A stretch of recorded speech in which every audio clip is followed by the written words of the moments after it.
Hello. Hi, everyone. I hope everyone is well today.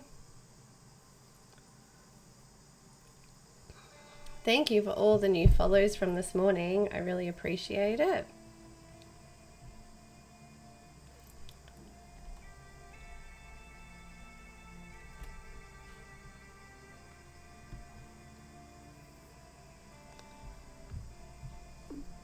So I'm going to open the queue today to do readings. I might turn that music down a little bit too. Whoops.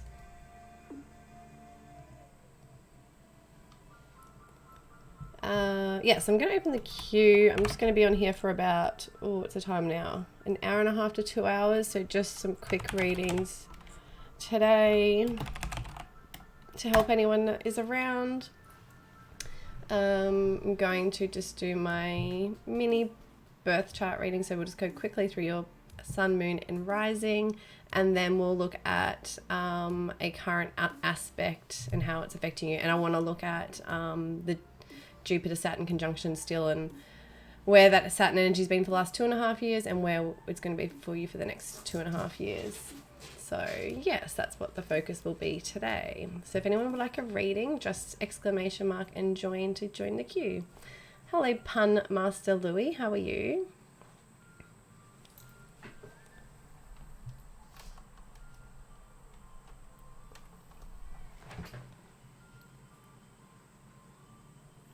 Why is it that way so much? Oh, we want to go that way. That's why. Silly. I'm doing it opposite way. There we go. That's good. Would you like a reading today?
Oh, that's what I'm going to do. I'm going to ground us first, as I try and do at the start of most streams. So, sorry if this is a bit intense on your whatever device you're listening through, but yes, we'll ground the energies first, especially now we're in this Aquarius energy, but the sun is in Capricorn, and Mercury's there, so that's definitely helping, ground our minds in somewhat and get serious.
Sorry, my rings got in the way there and it was hard to, they were rattling against it.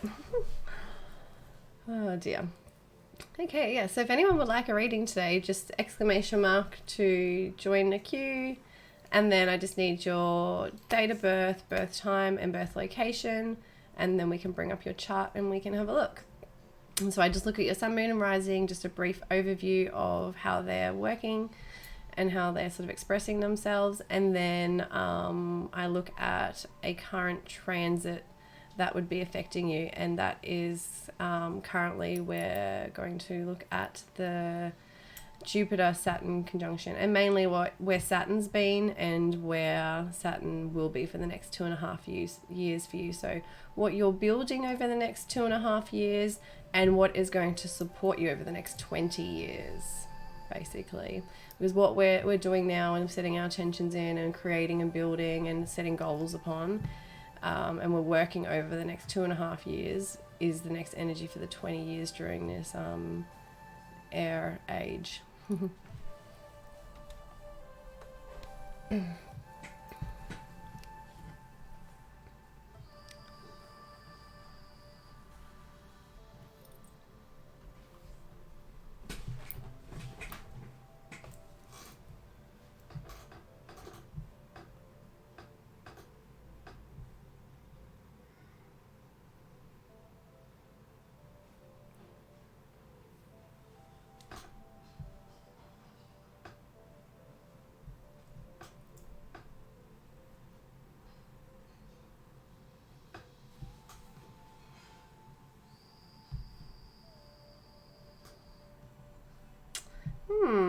Everyone is either shy today or doesn't want their chart read, or there's getting readings elsewhere. I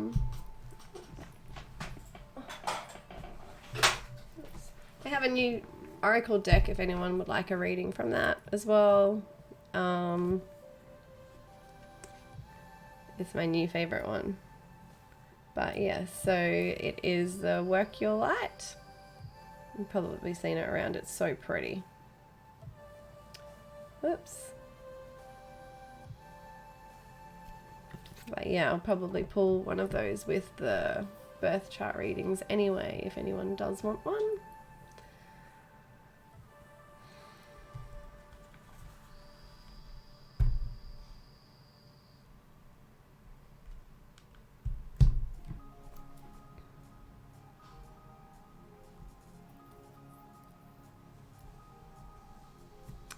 And I'm doing a giveaway for anyone that subs, bits, or tips during this month up until tomorrow.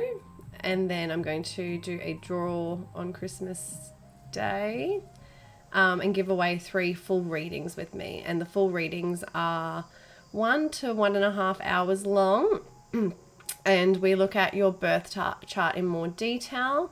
We also look at your progress chart. We look at a couple of different things. We can look at your solar arc, and we also we can look at where you've been in life, what you've been through, what you're going through now, and what can possibly be going through in the future, basically, by the transits. And we can look at relationships, all sorts of things in those readings, your direction, your career, your destiny, things like that as well. All of those things we'll look at in the readings. So I'll be giving away 3 of those, 3 full readings, where they'll be either on, they're available, they're my full readings, which I do either through Discord or through Zoom.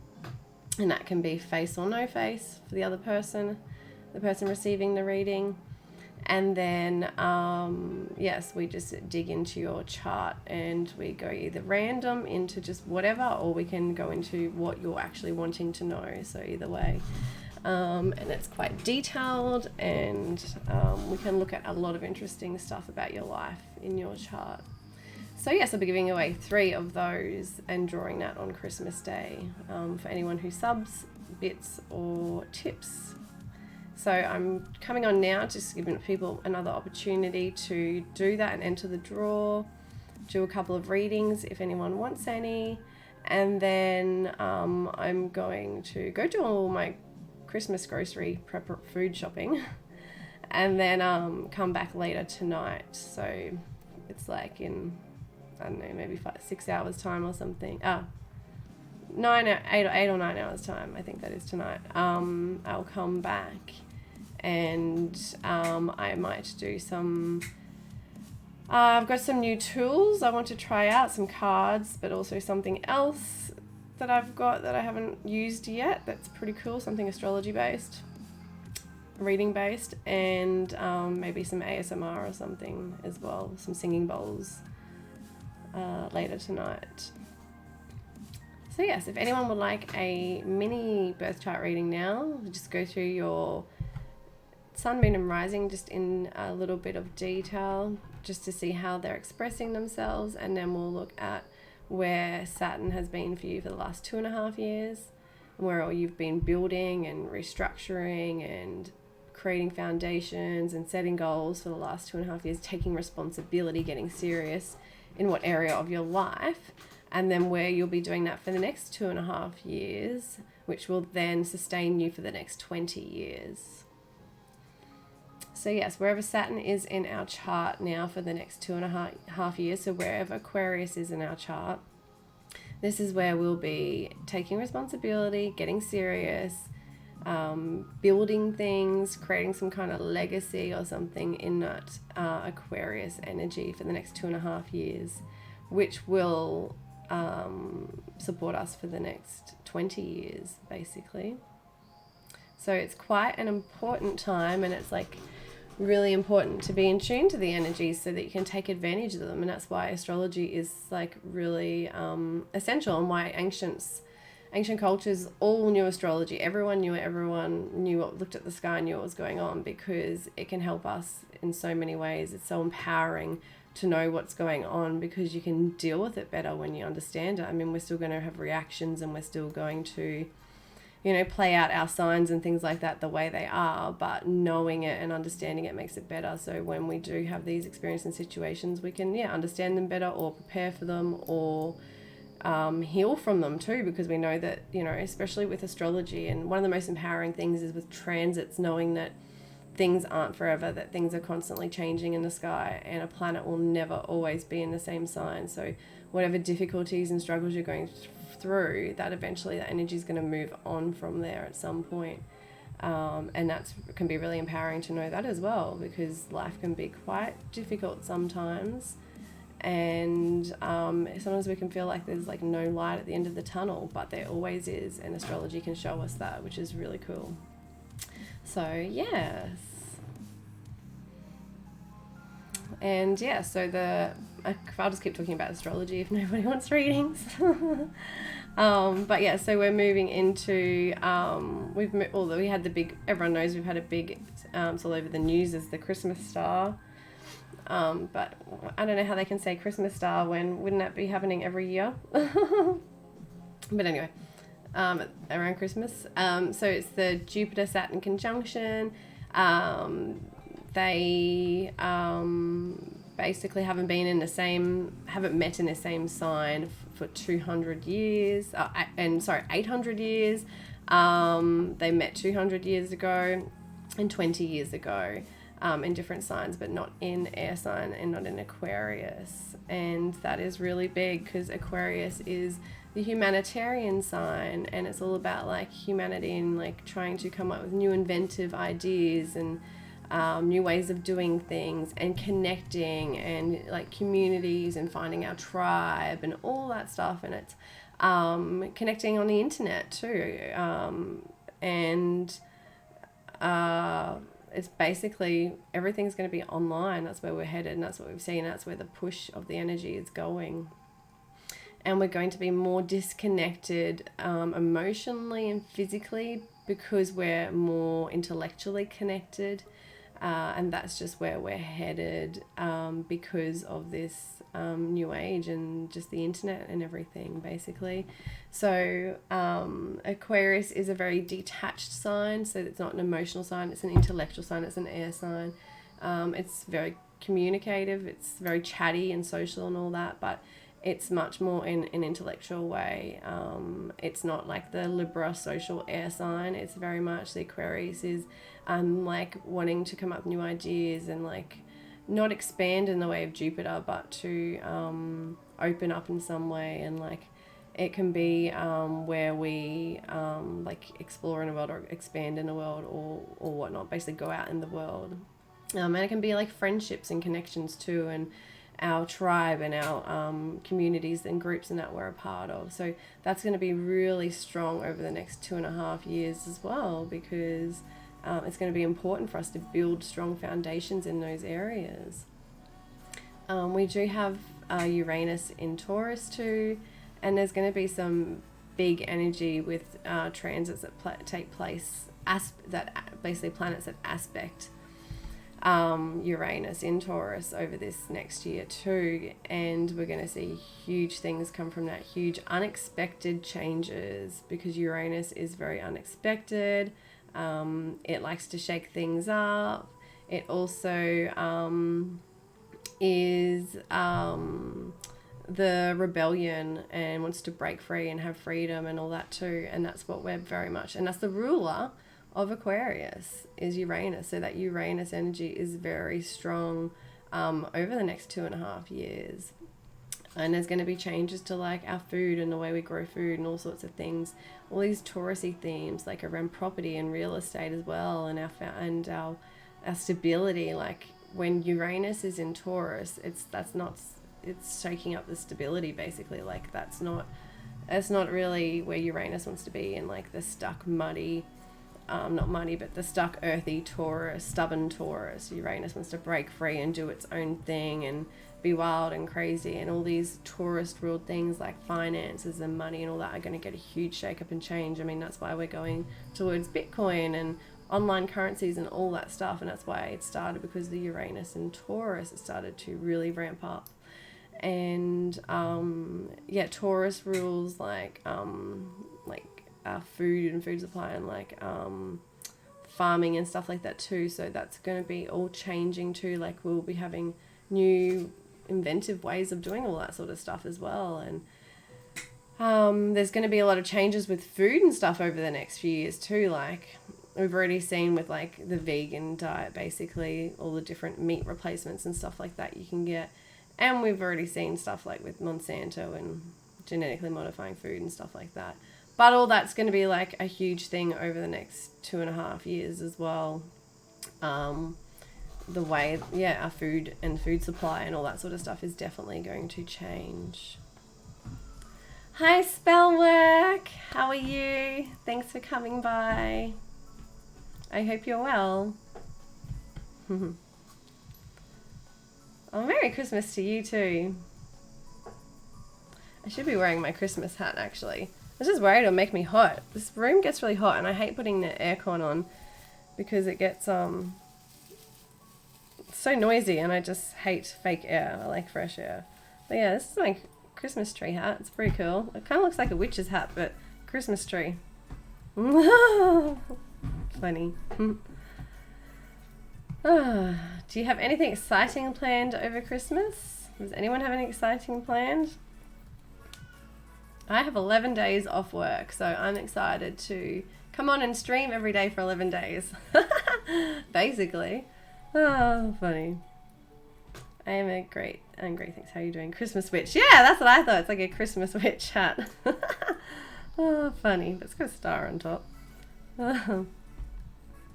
I'm doing good, thank you. I'm just coming on for probably just another hour and a half, just to chat and do some readings and see if anyone else wants to enter the draw. You will be entered in at Spellwork because you subbed. Christmas is a complete chaos this year. Yes, it is. It's because of all the chaotic planetary energies. Oh, so funny. Hello, Invader Caraway. Thank you for the follow. Thanks for being here. Welcome. Yes, you're in my draw, Spellwork. So anyone who bit, subs, or tips goes in the draw to win a full 1 to 1.5 hour reading with me. It's good because I'll be able to do it in my 11 days off, hopefully, because I'll be drawing it tomorrow on Christmas Day. And yeah, so the full reading is pretty good. We go through like everything. So your sun, moon, and rising, like to even deeper degree, all your different signs and planets, just everything in your chart. We look at how you've basically grown up, where you've been through life, what you're going through now, and where you're going. We can look at relationships. We can look at all sorts of stuff. So it's pretty exciting. Okay, spell work. Since you're ready for a reading and you're here, let's bring up your chart and have a look, and we'll do some cards for you as well. Okay, so let me bring up your chart because I already have it here. Now, I've got my other screen closer than normal, so it's a bit weird. I usually have it much further away. What are we looking for? Charts. Okay. So,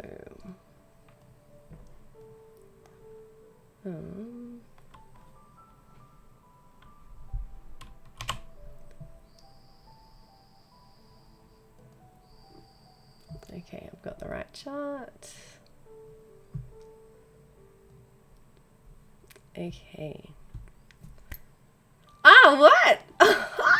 Okay, let me get your proper chart up. Oh my god, hilarious. Okay.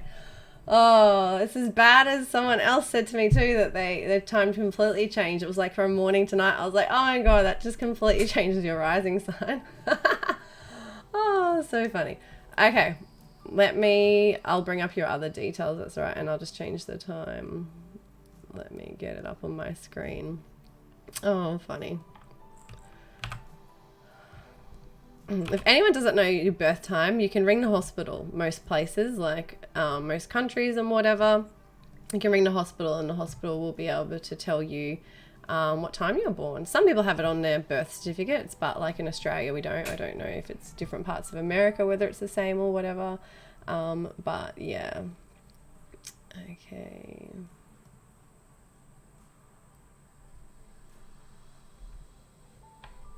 Oh. Sorry, Mad Galaxy. Is it the 24th for you? Yes, Mad Galaxy, it's the 24th for me. How are you today? Thanks for being here. Yes, it's the 24th for me today at 11:20 a.m. So I'm going to come back on tonight and do some singing bowls and ASMR and maybe some cards.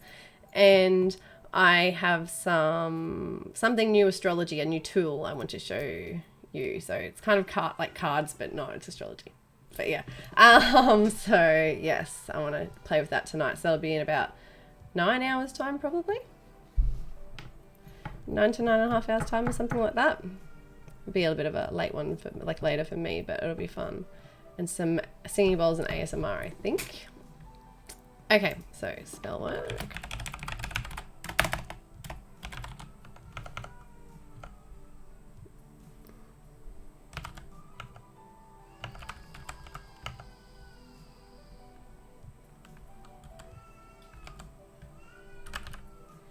Okay, so, oh, that's only a small adjustment. Oh no, it's a huge adjustment. Oh, spell work is the same as the other person from night to morning. Oh, funny. Okay, that's cool. I wonder if the other reading resonated with you then with rising sign.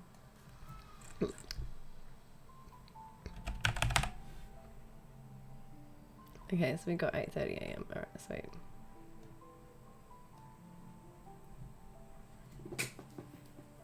Hey, Moxie Flair, how are you? Thanks for being here. Appreciate it. Okay, so let's get your new chart up. Spell work.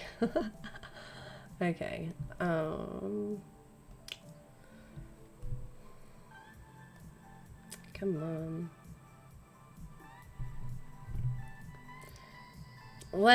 Since you're on here and we're doing this, let's look at your progress chart too. Do you want me to bring up your progress chart as well, so we can get a little bit more information, since we don't need to, we still need to go through your rising. But yeah, I'm having a lovely day, thank you. It's my first day off. I have 11 days off. oh, I'm so happy, so excited just to relax and to stream more and hang out. So yes, my day is great so far. Thank you, Moxie. Okay, so let's bring up your progress chart as well. So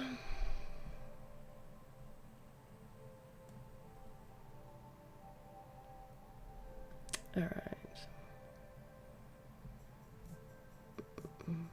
This is going to look more complicated for people because there's going to be more going on, but we'll be able to get more out of it for you, spell work. What am I looking for? Oh, prognostic methods. Okay.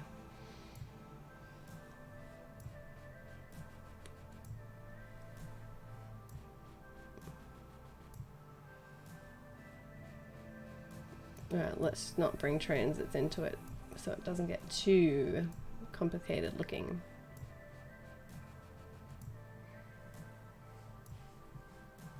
All right, so let me make sure I've got the right details. Yep.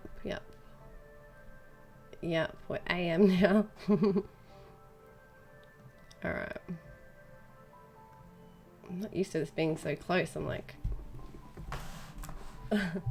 okay.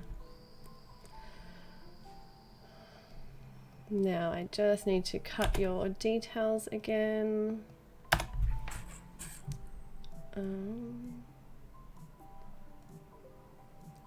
We're going to replace the old chart. Yes, we'll do that. Okay. Does the change birth time also change the reading I got? It changes the rising sign. So the very first part actually does change the reading. Yes, because the energy, if we're talking about transit, the transits are in a completely different place in your chart. It doesn't change, it changes like the house aspect, not the sign, just the house. So it's part going to be different sort of thing. I should have kept the other one so I could compare, but yeah, it's going to be part different because it's going to be the same, like wherever like a planet is, like right now Saturn's in, or Saturn was in Capricorn before, for example. That's still Capricorn in your chart. It just is a different house. It's just a different area of your life. So the same energy's playing out just in a different area of your life. I was about to write a whole book about this year's Christmas struggle, then I decided to not bother the chat. I guess everyone has problems at the moment. Oh, you can tell us all. That's what we're here for, to help each other. If you want to, vent or express yourself in any way, always do that. We can do it in Discord or anything. Definitely. But your Christmas struggle, is that because you don't like Christmas or it's a hard time of year for you? Okay, so I'm going to cut out your details. Give me a sec.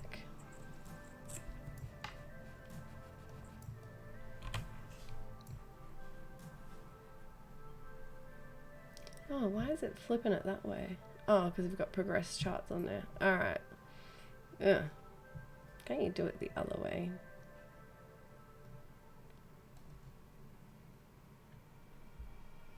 My chart isn't set up this way. Doesn't matter. Okay. So, it's just not going to look as pretty on my screen. All right, let's get rid of your details.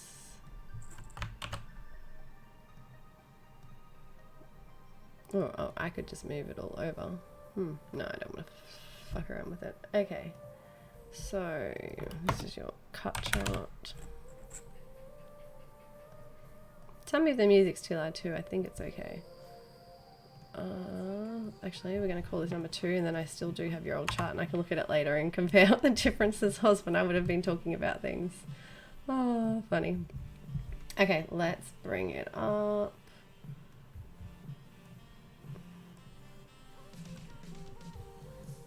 Let's bring up the right one. Okay, no details on that one. Nope. Okay.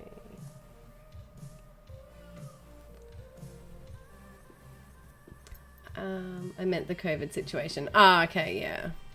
Yeah, well, I mean, it has been hard, a lot harder for some, and some have had a cruisy time. Some people have like enjoyed just staying at home and not doing anything and being able to just you know, be on JobKeeper and stuff like that, and other people have been more stressed, so it has been different for everyone. Some people have had sick families and sick parents, or known sick people, and others haven't as well. So it's just been, you know, different for everyone, I guess. My mum and dad, grandparents live in the countryside. Me and my 2 sisters in a big city, and my mum just can't handle it. So it's best to stay home.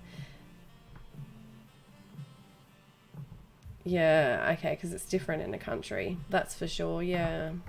And that's like a lot of people are saying, like, that live, like, you know, in outer places. They're like, don't necessarily want to wear masks and do all these things because they're not around heaps of people in busy cities and stuff like that. They're out, you know, in their own space, in an area. Whereas I guess when you're in those places, people are more cautious or whatever. So yeah, I had to stuff this thing the other day so it would stay up. Okay, so let's bring up your chart. Alright, cool. So I need to make this way smaller to fit it in. Oh gosh. Okay. Oops, I'm moving the wrong things now. Oh, what's this? Come back here, chart. Gosh, OBS. Sorry guys. I don't usually do progress charts on here, but we're going to give spell work a little bit more help.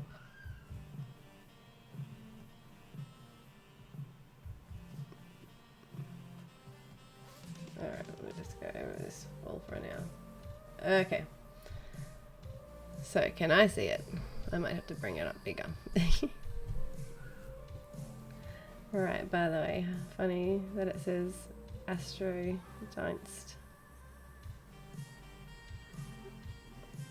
Why? I don't get that. I'm very blonde, remember? What does that mean? I thought it was like, not like specialist, but like, what's the word? It's German. Oh, yeah, okay. Yeah. Do the other charts have that on it normally? Oh. It's just astro.com. Astro.com is the best for looking at charts. Oh, Astro Service in English. Okay, yeah. Yeah, I don't know if it was like Astro Specialist or Astro Software or something like that. Okay, cool. Okay, I'm going to bring this up bigger for me because otherwise I can't see it on the screen now. Oh, I have your old one still on there. I thought that deleted. Okay, let me bring it up bigger.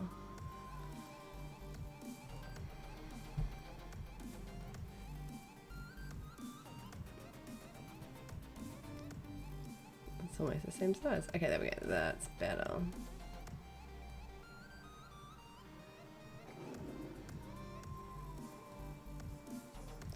Okay. So, let me look at, flipped through. Okay, there we go. Let me look at, the other chart is still sitting here. So before I had you as Sag rising. Okay, Leo rising, very different. Okay. Why does this keep changing? What are you doing? Come back, chart. I'm usually just looking on Twitch, not on this screen, so it keeps changing because I'm clicking. Okay, sorry guys. Okay, I'm back. All right. So a Leo rising. So a Leo rising person is usually someone that's like quite bold and confident and courageous. They're someone that's here to like basically either lead or bring people together in some way. Leo is like the king basically. So yeah, they can either reign over people and lead people, or they can just be like someone that shines a light and people are drawn to, and they can just bring people together in communities and stuff like that as well. They can even be like the head of a community, not so much like the leader or the boss, but like, you know, you know, chairman of a local community group or something like that, you know. Yeah, so sorry, and looking at this chart too, if this confuses anyone, there's some green, you've got the normal inner chart and then you've got the green outer planets you can see there. So there's little green bits around the outside, little green symbols. That's the progress chart. So your progress chart is basically each planet basically moves 1 degree every year of your life. So our planets progress. We progress in life, and we're learning those things because we're progressing towards those planets and things and signs and whatever else. So yeah, so it can give us more information about the chart and like us and where we're heading and what's going on, and if transits are hitting a progressed planet, that can be a big thing too. So yeah, rising sign Leo, and rising sign Leo people are usually like quite fun and playful, and they live from their heart. They're someone that's very much in their heart, and that's when they're basically shining their light, when they're living from their heart. They're someone that can like be independent as well because they're courageous. They can do things on their own. They can be a bit of a loner sometimes if they want. But they are someone that's definitely like, here to shine their light in some way, because Leo is ruled by the sun.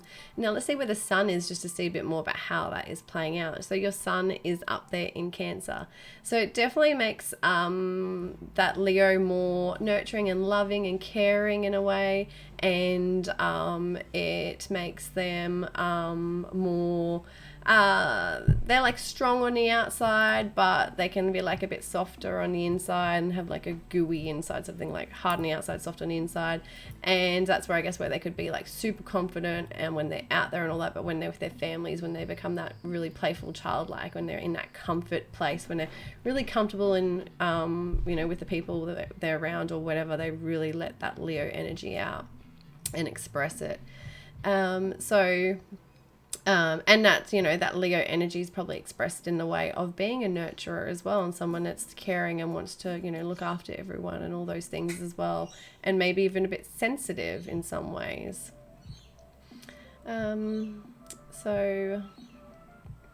Okay, so yeah, that was very different to the Sag rising person, but still like someone that's like playful and fun and that people want to like be around basically. That's very much that Leo energy for sure.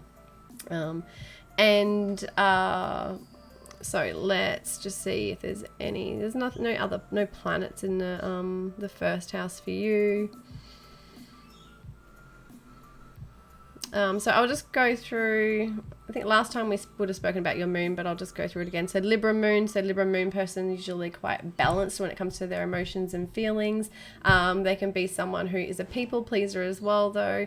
Very much their emotional fulfillment comes from other people being happy, and also from everyone getting along and everyone being happy and everyone being in balance as well. Libra moon person can appear a bit cold with their emotions too. So having that Leo sun with that Cancer moon, no, I don't think that coldness would come in so much. I think more the other qualities, the Libra are going to be there, especially in the third house. It's going to be someone who enjoys being social and communicating and chatting to people, and that Libra person can be a little bit detached from their emotions though in some way. So they can maybe, they can be in situations where they can just be intellectual and not get over emotional basically. And that third house is a very intellectual house as well.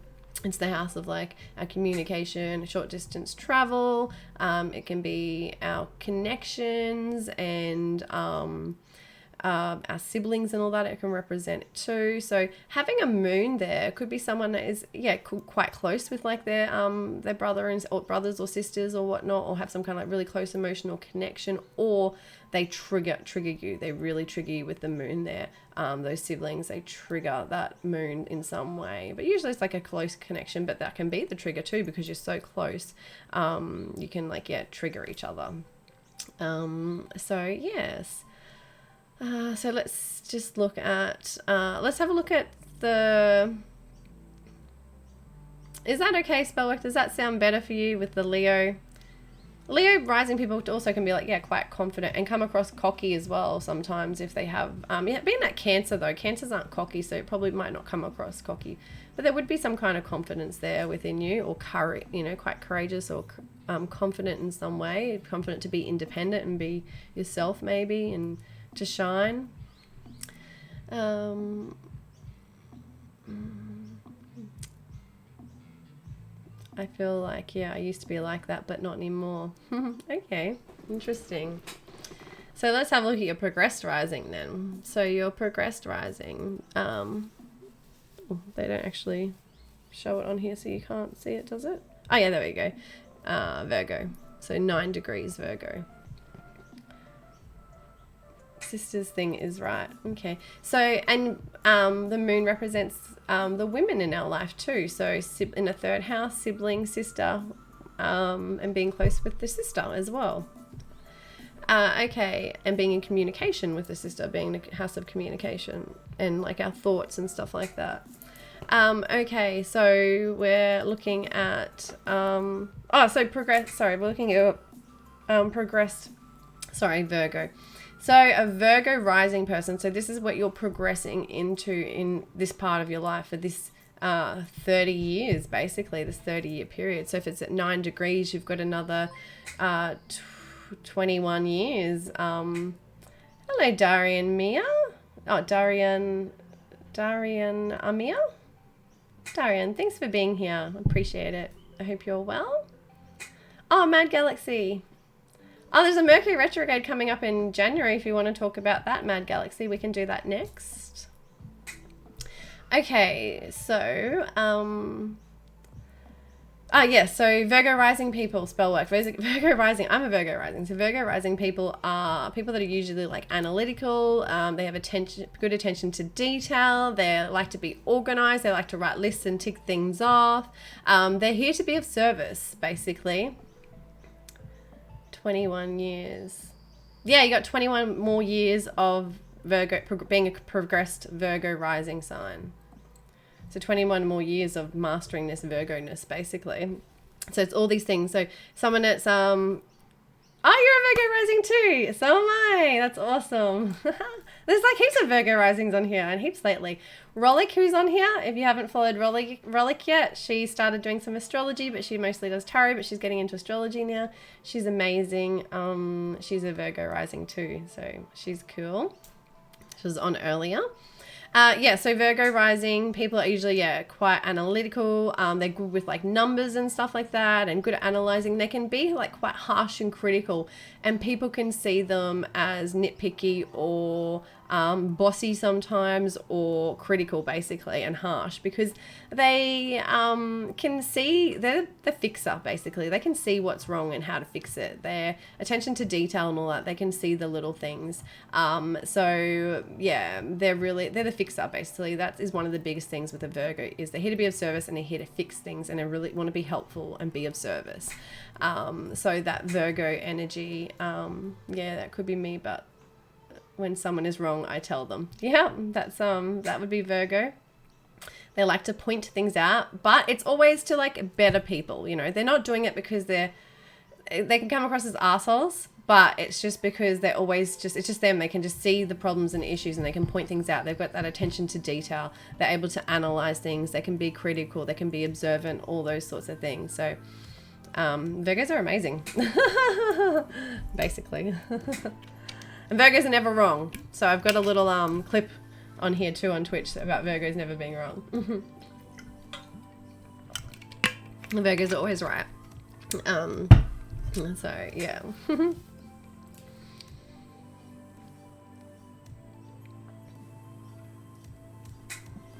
So let's look at your progressed. Are you doing readings? Hi, Wallflower. Yes, I am. You just need to join the queue. So just exclamation mark join. And I'm looking at just your sun, moon, and rising. Just a little overview of those. And then looking at where the current Saturn energy has been for the last 2 years and where it's currently for you for the next 2.5 years. So yes, just after this, I'm going to do a channel point redemption for Mad Galaxy on Mercury retrograde. And then I will do your reading next, because you're next in the queue now, Wallflower. Okay, so I'm just doing a little extra bit with some progressed information for spell work, because spell work's a sub, and we've already looked at the main parts of the chart. Okay, so even though they were a bit wrong before. Okay, so all right, so your progressed Mercury is there in Leo as well. So that's gonna basically make your communication in Leo, it's like really bold and like courageous when it comes to like communicating and speaking, and your thought process are going to be like really basically like loving and like coming from the heart. Basically, when you think about things and when you're processing information, it's going to be coming from a heart space, real loving space of like, and a creative space too. Like the thoughts, it's like when you're going through a progressed Leo placement, that can be a time where your like mind is like really creative and you can come up with like new ideas and inspiration to like do things. And like it can also be a time when you are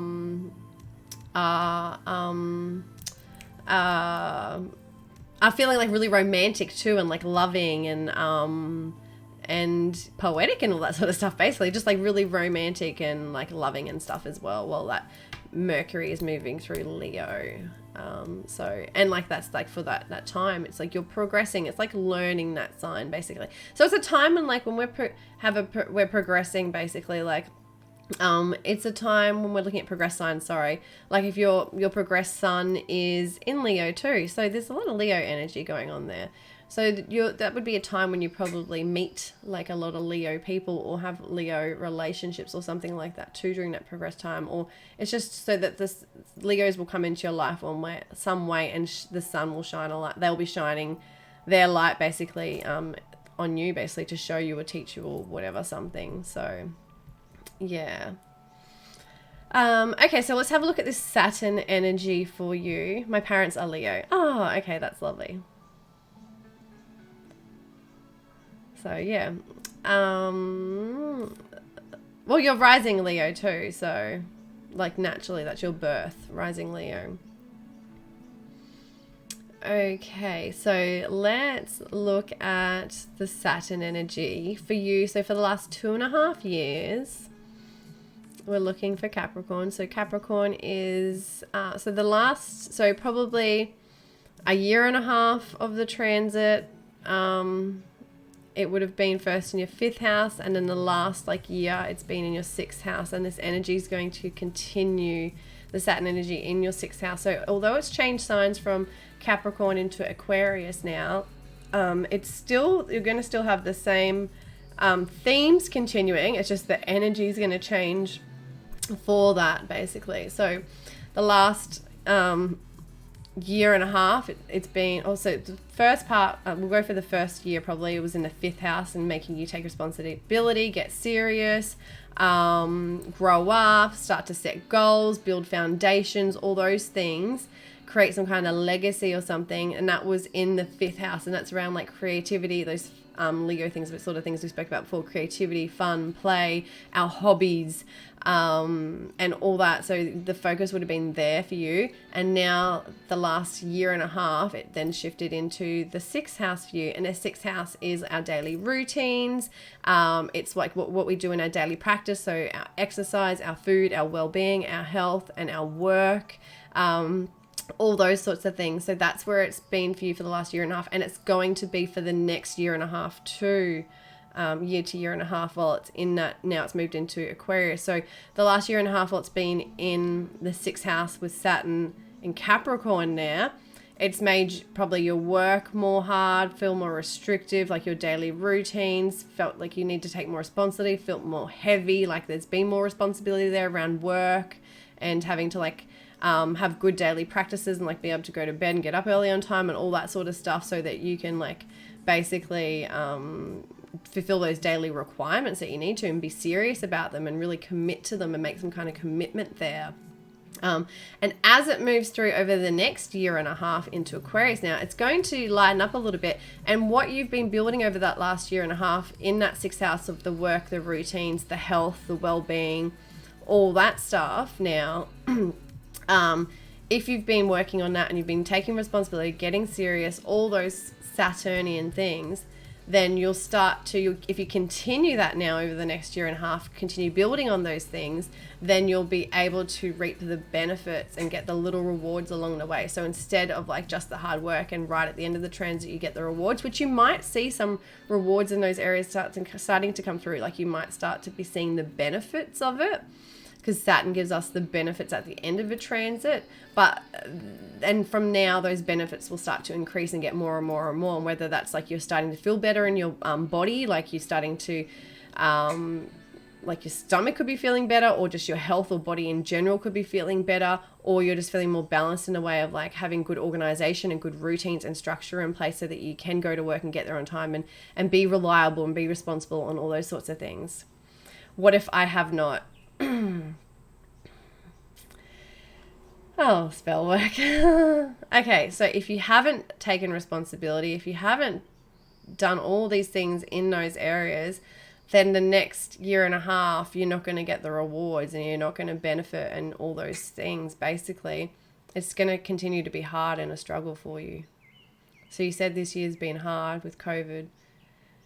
It's going to continue to be hard if you haven't done that. So you've still got time to, like, you know, this is probably your message or warning or whatever. Yeah, you can get the negative benefits of Saturn, authority figures and more like restrictions and harder work and all that, and, you know, things not flowing as well, basically, because you haven't done that. But it's not, like I said, it's not too late, and that's why, you know, maybe this is the message for you now, is to tell you to get serious, you know, to take responsibility in those areas. Start eating better, start, you know, having a better routine where you go to bed early and you get up early, all those things. And it's like, now it's in Aquarius, it's like coming up with new inventive ways of doing those things, new ideas, new inspiration. So like, you don't have to do the same exercise routine that you've always done. You can find new ways to exercise and work out and to look after your body, new ways to eat and different foods to eat that benefit you, that you've never tried before maybe, and that you really like, or stuff like that. Or it could be having like a new meditation practice that you do every day, or a new daily practice, something you commit to that helps to balance you out, your mind and your body and all that stuff. But it's also in relation, when we're talking about daily routines, it usually involves our work, whatever we do every day. If you were like going to school every day or something like that, it'd be different. But when we're talking about career and work, and that sixth house, usually it's our daily routines, what we're working towards, sort of thing. So if you know, haven't been responsible at work, if you have been slacking off, if you've not been doing what, like if you've been just working some little job that like just pays the bills and you just get by and it's just easy for you and it's a breeze and there's no goals attached to it, there's no kind of legacy you're building, it's not a part of your destiny in your future, like it's not something you're really passionate about and really want to like create and build something out of. If that's not there, and you haven't been sort of trying to work towards or have something that's more meaningful where you can create some kind of goals or legacy in that, then that's where the struggle is going to be too. So it's where it's like making us get serious and responsible and take action in those areas so that we're on the right path and we're doing the right things, so we can build from, because we can't build from those things that aren't really on purpose or for us, or that it's too cruisy and easy and we're not actually gaining anything out of. We need to be in these positions where we're learning and we're growing and we're benefiting from all that, basically. So yeah, that's where it could be for you too, with like the health and working out and exercise or whatever it is, all that stuff, or it's like the work and getting serious in your work and stuff like that. So talking about your progressed planets though, they're going to, like, the Saturn energy is going to move over your moon. So that could be something where over the next year and a half, over the next year, you have to take some kind of responsibility around your sister or your mother, or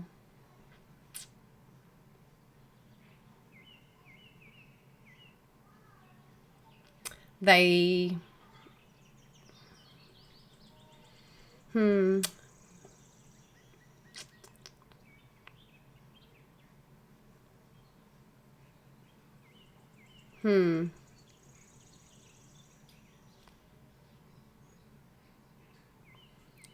mother-in-law, it's women. Oh, yes, you did. I mentioned you did say that now. Oh, you did. I remember now. Yes. Yes. Yes. So, yeah. So over the next year, there's something going to be with a woman in your life. Something with a woman in your life where, yeah, it's going to be a burden. It's going to be a lot of responsibility. It's going to push on your emotions and your feelings basically, and like really like create like an emotional disturbance in your life and somehow, but it's always happens for a reason for us to like either get serious, take responsibility, build something, or come out with some kind of legacy, or basically like get us on path and get us serious, because Saturn is like that authority figure, and it can be like our dad coming to us and telling us to get serious and work hard and all this sort of stuff. It's like the dad figure in a way. So I'm preparing mentally already. Yeah, so over the next year, something big there around the mother and, yeah, or the women, some woman or women in your life or something. That's for sure.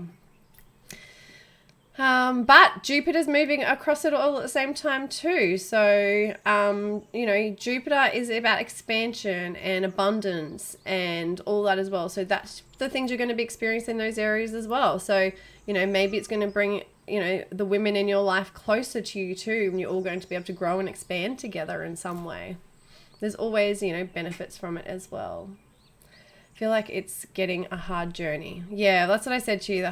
If I don't feel like the hard work's going to end, but if you stick to it and you like stay responsible and you like commit and you show up, one of the biggest things of Saturn is showing up. Showing up is like huge. That can be like the number one thing you can the number one lesson we can learn in life is showing up. Like you can not be prepared or whatever, or anything, whatever it is, but is showing up. Like, hello, Fade to Perfect. Thank you for being here. Welcome. So that's the thing, is like showing up, like even if you are unprepared or whatever, it's like just being there basically, or showing up to your responsibilities or your duties or whatever. And the more we do that with all this Saturn energy, the more we're going to benefit and be rewarded as well. So just remembering that spell work, that's really important. So I don't know if we looked at your North Node before, but we'll just have a quick look at that. So North Node for you so your personal North Node is in Taurus in the 10th house. Actually, it hasn't progressed much. I'll try. Okay.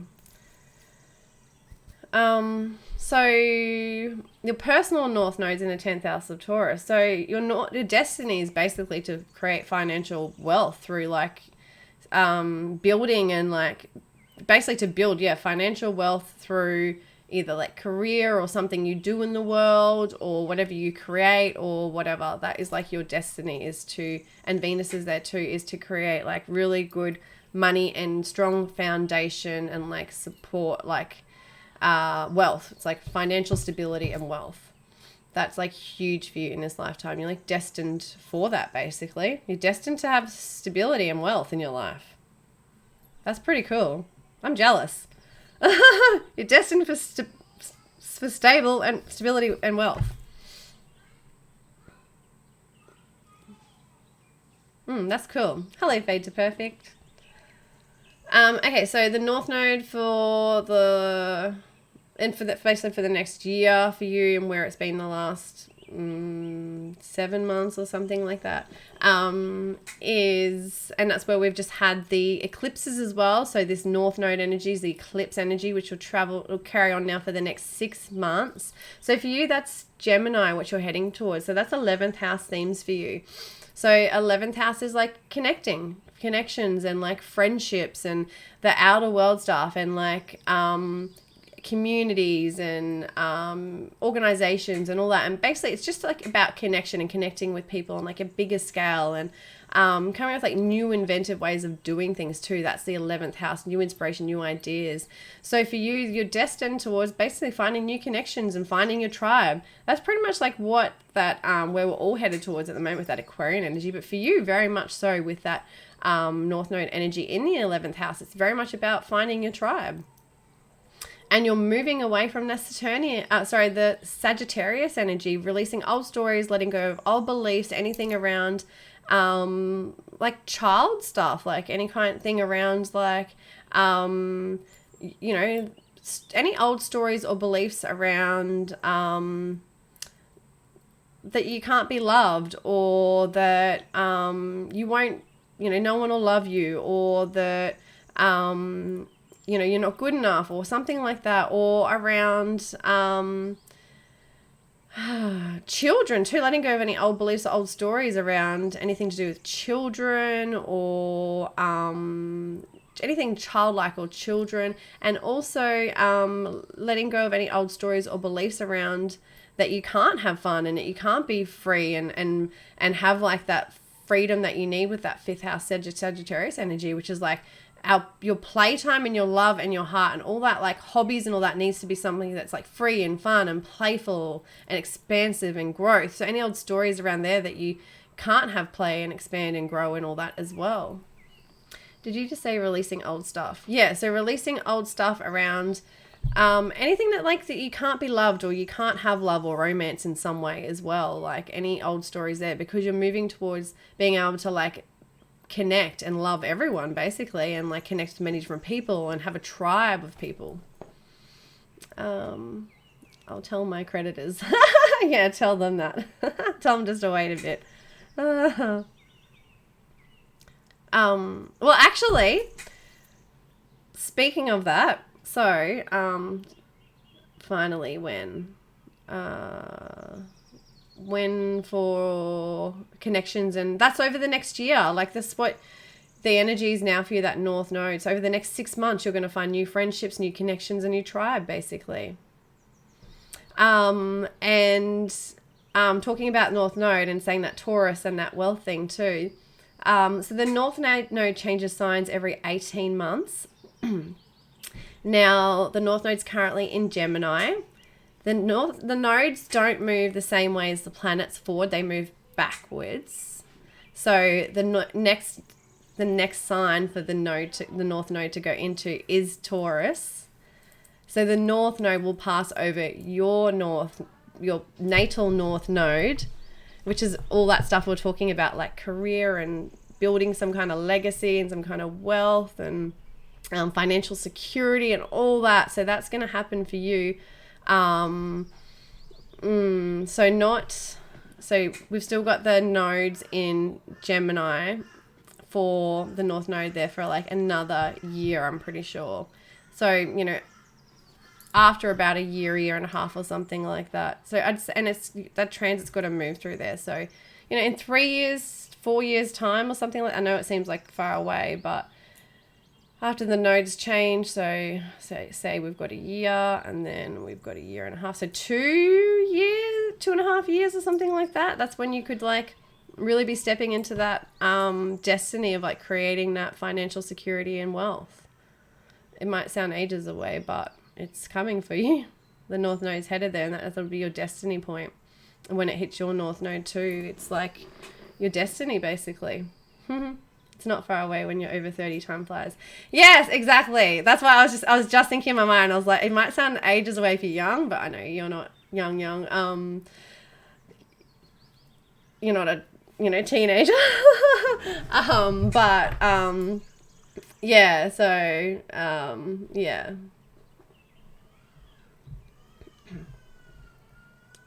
Okay, so...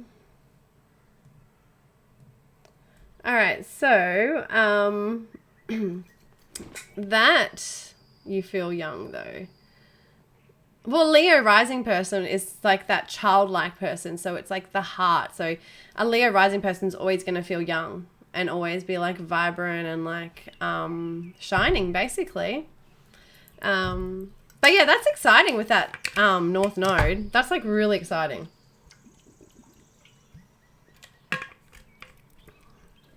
Like super exciting. Thank you, Spellwork. I appreciate you a lot. And I'm sorry it's been difficult for you. But I guess that, you know, it's all part of our journey and a part of learning all these things we have to go through and experience. And it's all to help us to grow and learn and to become better people and to step into our true selves and our true path and who we are and what we're destined for. And that's what like the birth chart is and astrology is. This is like a blueprint of our birth chart and like our life and what is sort of set up for us. I mean, there's freedom and different experiences that we can choose in our life, but it's definitely like what we're sort of destined for in a way. I feel young though. I still feel and sadly act like 19-year-olds sometimes. That's the Leo energy. That's funny. But that's okay, 16-year-old. Then that's fine. And you know what? Like, I'm pretty sure like one of the biggest things in life, like that when people look back, older people and that they say is like always to stay like in your heart and just like have that fun and that play and all that. Because yeah, when you lose that, that's when you become old and you age and all that stuff. You've got to like keep your inner child going, basically. Keep it lit up and having fun and doing those things that do that. Hello, it's Mystic Flux. How are you? I haven't seen you for a little while. That's not sad. You sound fun. Yeah, no, exactly. That's what I mean. People want to be around fun people, and Leo people are definitely like, people are drawn to them. It's the sun. We're drawn to the sun. You're ruled by the sun. It's shining bright, you know, so that's you shining bright, basically. Okay, Mad Galaxy, we were going to look at the next Mercury retrograde for you.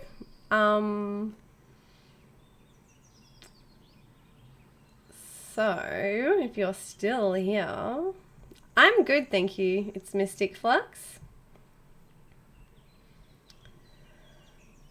Okay, so pretty sure I have your chart. Mad Galaxy.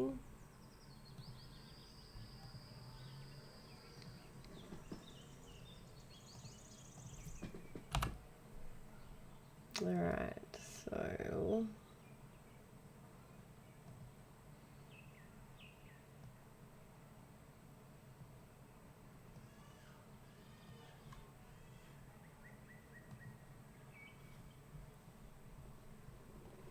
oh, thank you, Spellwork. I appreciate it. I appreciate your thanks. And I appreciate you being a sub too. I really do. And hopefully you're in a full reading with me in the draw. Because that will be exciting.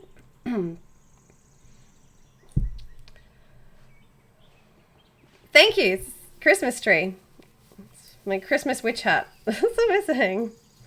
So yes, if anyone subs, bits, or tips, pretty much in the next 24 hours, it'll be between this stream and I'll come back on tonight and do another stream. Then you'll go into the draw to win a full reading with me, which is 1 to 1.5 hours. We can go through your life, where you've been, what you're going through now, and where you're going in life, basically.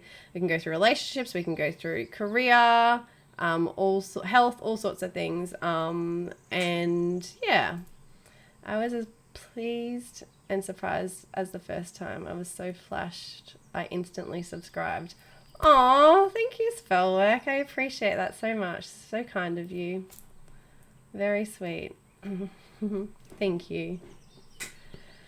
Okay, Mad Galaxy, you still here? Oh, you're still here, just lurking. Cool. So, let's look at okay, Mercury retrograde. So, the next one is, I think, in January. I'm just going to quickly look it up.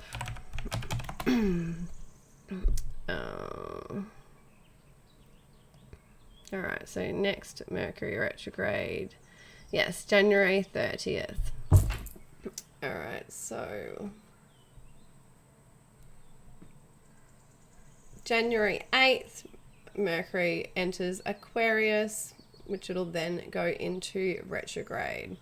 So it's going to retrograde back in Aquarius.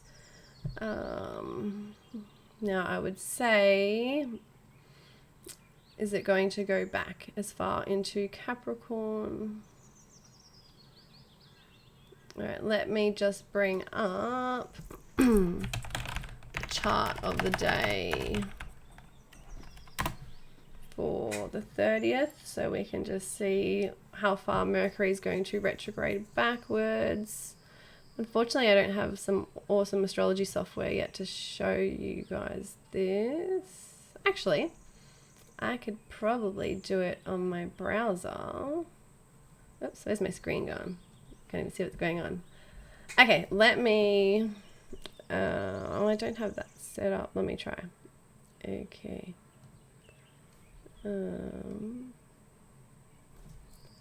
Astro theme. Okay.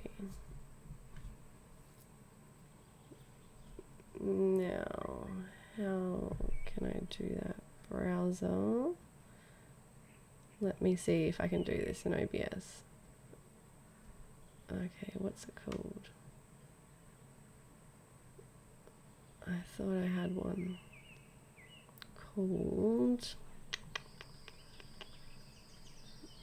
No. Okay, let me just set up a source. Chrome.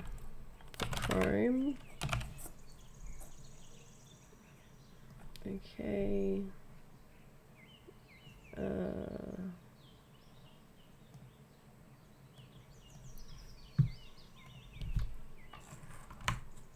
Is this what I do? I don't know if I'm doing this right, but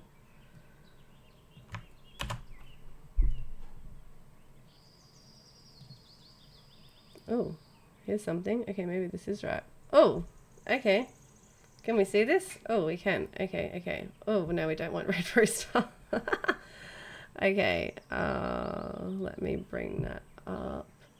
I don't know what's happening. How do I get rid of that? Well, we need to show the chart, browser. Sorry, guys. What? Oh, it's just not in a good spot. How do I change that? Oh. Only want it in a particular spot. Okay, this... I don't know how to work this out, guys. I'll just talk you through it. How do I get rid of this browser? What do I call it again? Chrome. Oh, dear. I'm not the best when it comes to this OBS stuff. I'm still learning. Okay, sorry. Okay, so let's have a look. So let's go to the 30th of January. So basically I'm going to bring up 30th of January chart. Doesn't matter what time, we're just looking for Mercury. All right, so Mercury on the 30th is in Aquarius. Isn't it? What are we looking at? 30th of, oh, 2020. Hang on, let's make that 2021. Oh gosh. So silly.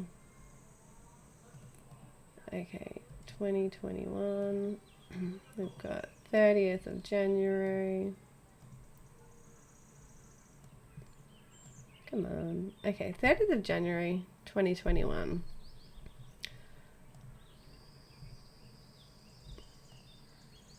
Okay, so Mercury is in Aquarius. It's going to retrograde. So I'm going to... A retrograde is when a planet starts to when Mercury retrograde happens... Basically, I'll explain what Mercury retrograde is for those that don't know. So the planets will go into retrograde at some point of their transit. So all the planets have different times that they transit. Mercury usually goes through a sign within like 30 days. It's quite fast moving. Sorry, less than 30 days, I think it is.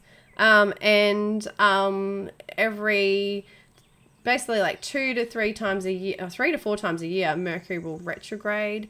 every like 12 weeks or so, every 3 months basically, there's a retrograde. And so there's a shadow period, so 3 weeks, 2 to 3 weeks before the retrograde.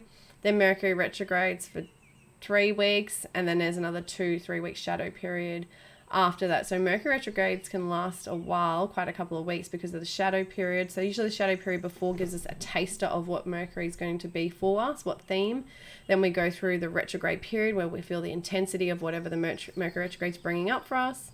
Then the next 2 weeks is basically as it's moving, stationing, getting ready to move direct and move out, or basically moving the next shadow, moving out of that sign, out of the place that it already moved back when it retrograded over. And when a planet is retrograding, it's not actually going backwards. It just seems like that from Earth. It's like when there's like, you have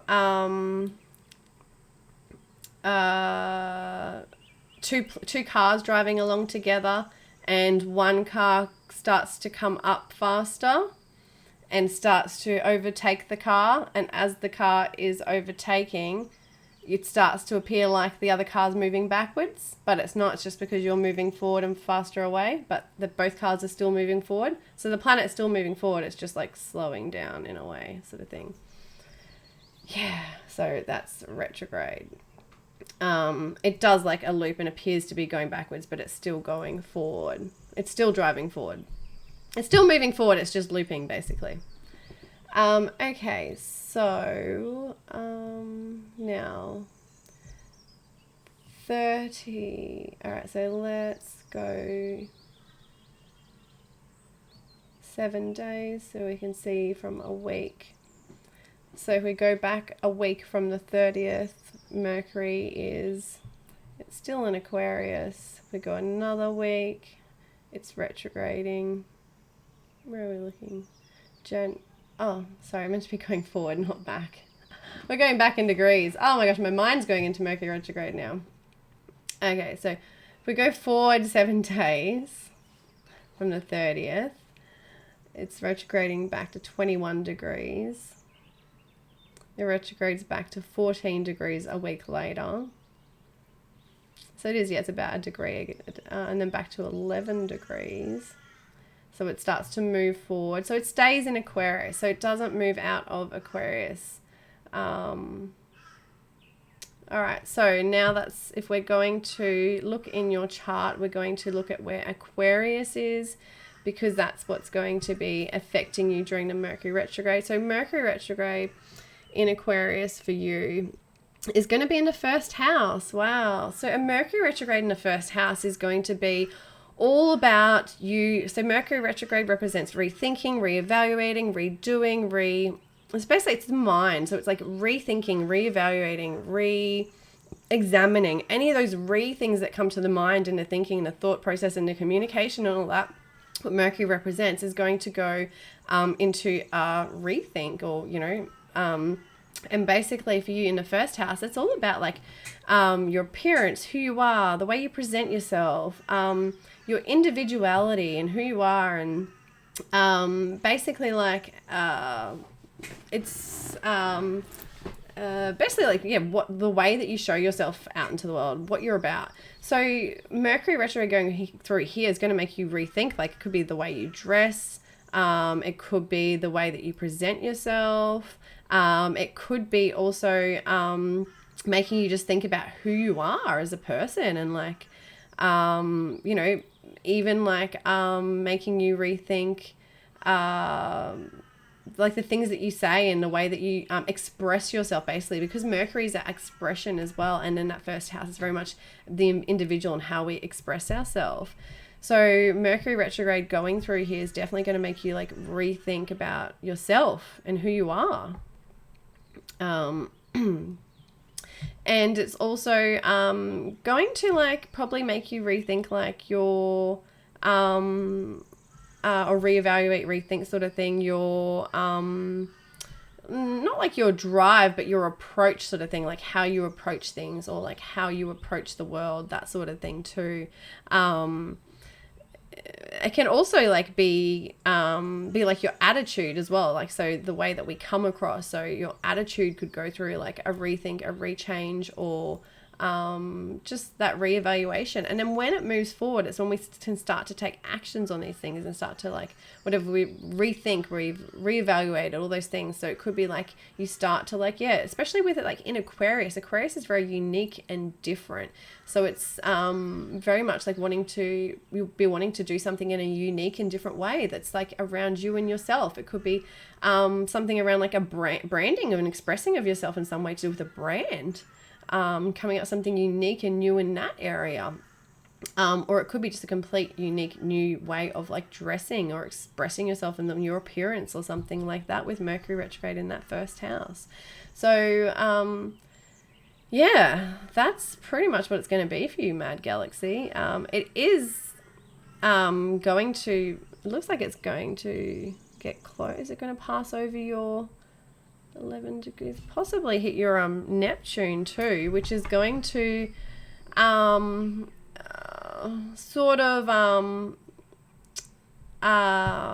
could make you feel like maybe depressed in some way, or just have like more anxiety or something. It's not so much anxiety with Neptune, it's more like depressed, or just sort of go more into an escape, or wanting to like hide away in some way, and that Mercury retrograde definitely makes us go within. So with that Neptune there, that natal Neptune, it could definitely make you want it to escape in some way, or just like basically there could be something there too where you like come into a new identity about yourself and those thoughts and that around something like spiritual too, or like find a new connection with like God, or like the universe, or spirituality, or something there as well. If Mercury does hit right there, let me just check if it does, because that's pretty interesting if it does go through that. So if we go back a day, 24 hours,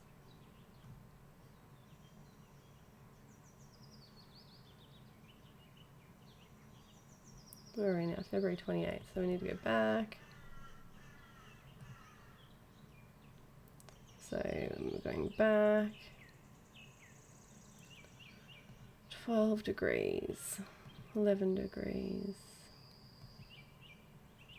Yeah, so all the way back to 11 degrees. So it's definitely going to pass over that Neptune. So it's definitely, yeah, it could be those themes. And like, even like, it could be, yeah, that could be something where you come into some kind of new identity around like your spiritual self and who you are, and all that as well. That's kind of cool. That's pretty exciting. And the way you express yourself and show yourself, maybe you come out and show yourself as like a super spiritual being or something like that, or start dressing that way, or just showing yourself that way or something. Having that Neptune in the first house definitely speaks to someone who is, it could even be someone who like,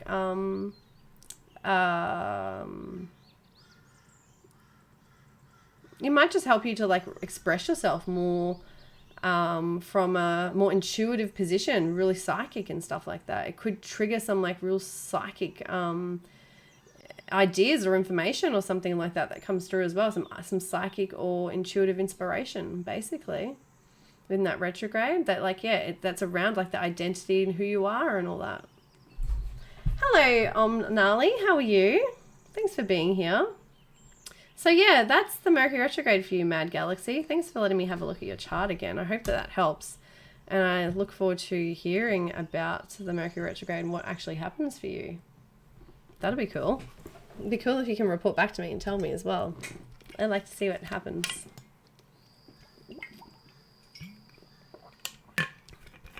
Especially Mercury hitting your Neptune. You'll come into like some kind of information or something, and it's something about yourself or who you are, or it could even be some deceptive information too that makes you rethink and reevaluate who you are and all that, or something as well, something shady or deceptive, or yeah. Thanks, Mad Galaxy. I'm glad you're well, Nali. I'm good, thank you. Oh, what's the time? I have to keep track. So I probably got about half an hour left. So I'll just see who was next.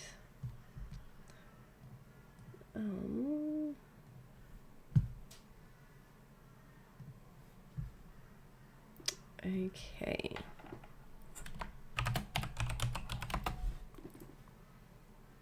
Oh, we did spell work.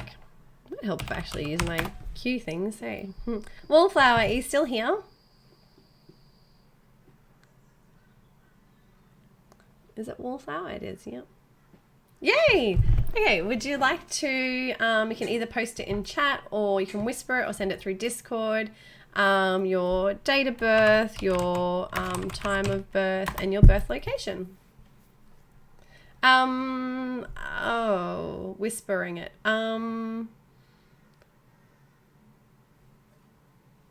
Oh, you can click on my name in the chat. There you go. My name's in the chat. So click on my name in the chat and then you can whisper. Yeah, that's it. I couldn't remember how to do it. Thanks, Nali. I always struggle trying, like, I don't know how to whisper people when you're offline. Can you only whisper people when they're online? Because otherwise, yeah, you can't click on their name in a chat unless you go find them in an old chat or something. I don't know. I'm still learning, I guess.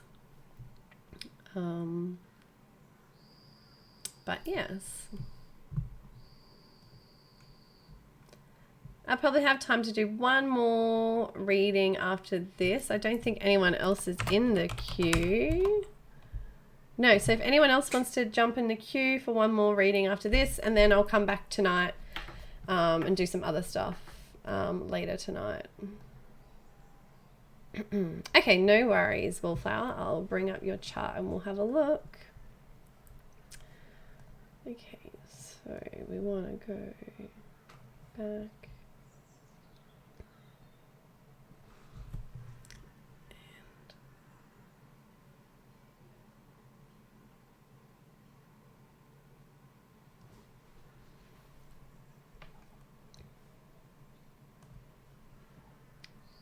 Alright, so Wallflower.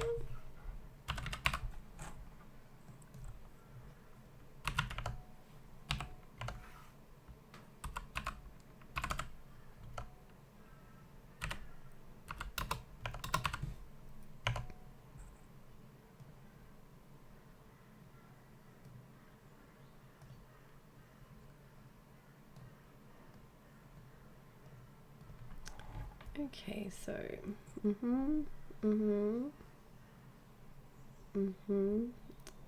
location.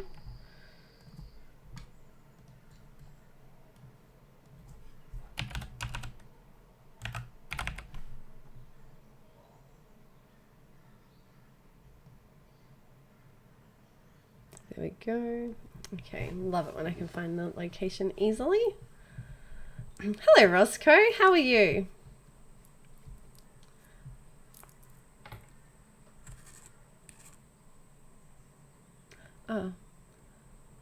Oh, Darian, do you want to join the queue? Just exclamation mark join if you want, and you'll be the last one for just today, and then as I said, I'll come back later tonight and do some other stuff. I'm not sure if I'm going to look at charts. I'll probably do the other Astro tool I have and some cards and ASMR later tonight. I'm good, thank you, Roscoe. Thanks for being here. Exclamation mark and join, Darian. Exclamation mark and the word join. Okay, so Wallflower. Now I'm just going to save your chart and then I'm going to remove your details.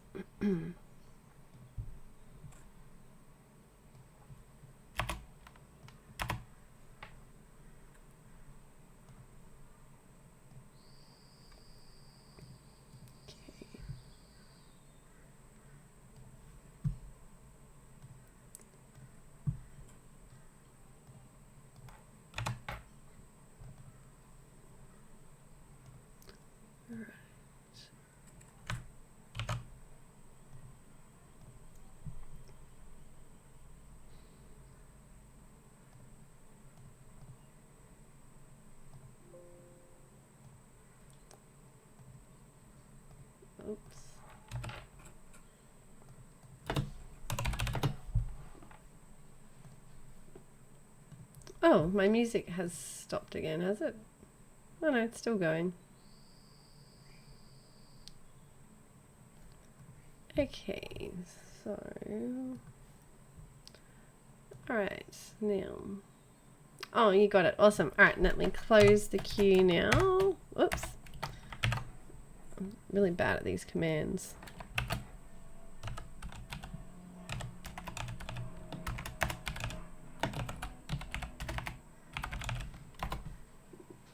Okay, so thank you, Darian. Okay, let's bring up your chart. All right, wallflower.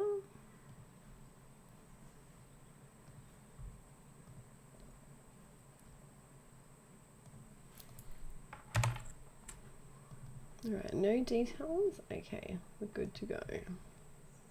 All right. So I like to start with looking at your rising sign. The rising sign is who we are. It can be our appearance, the way we present ourselves, sort of how people first see us, what we're about.